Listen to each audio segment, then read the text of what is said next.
víspera del Día Internacional contra la Brecha Salarial. Nos hemos acercado aquí a Emakunde, bueno, pues por diferentes motivos, ¿no? Uno de ellos es que queríamos dar a conocer la lectura política que hacemos de la brecha salarial desde el sindicato LAB. Nosotras pensamos que la brecha salarial no es una cuestión de cantidades, aunque también, ¿no?, de si cobramos más o menos las mujeres, sino que es una herramienta del propio sistema para mantenernos en un segundo plano, para desvalorizar los trabajos que nosotras realizamos y para de alguna manera llegar a hacer de manera gratuita todos los trabajos de cuidados que el sistema capitalista necesita para perpetuarse.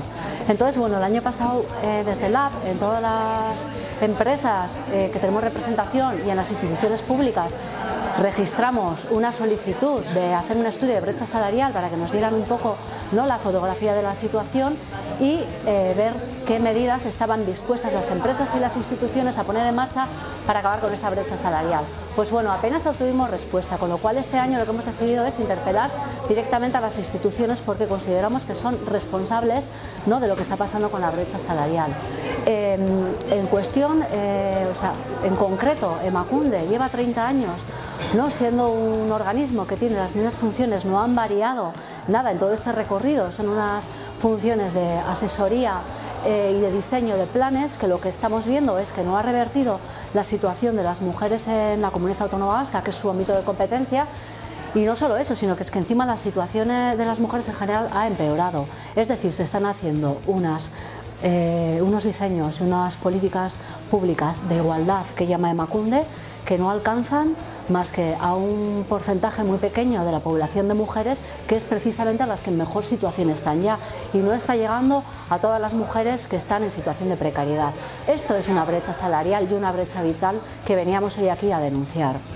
Y bueno, ¿dónde se ve la brecha salarial? Es muy evidente, sobre todo por ejemplo, en el sector de la industria apenas se contratan mujeres. Las administraciones públicas, cuando un sector se feminiza, lo subcontratan, con las brechas que se generan ahí salariales y de condiciones laborales. Y luego hay una sobrerepresentación de mujeres en los trabajos de cuidados, dentro de las cuales los trabajos de cuidados están realizándose mayoritariamente por mujeres migradas, muchas en situaciones de esclavitud, como son las internas en los hogares.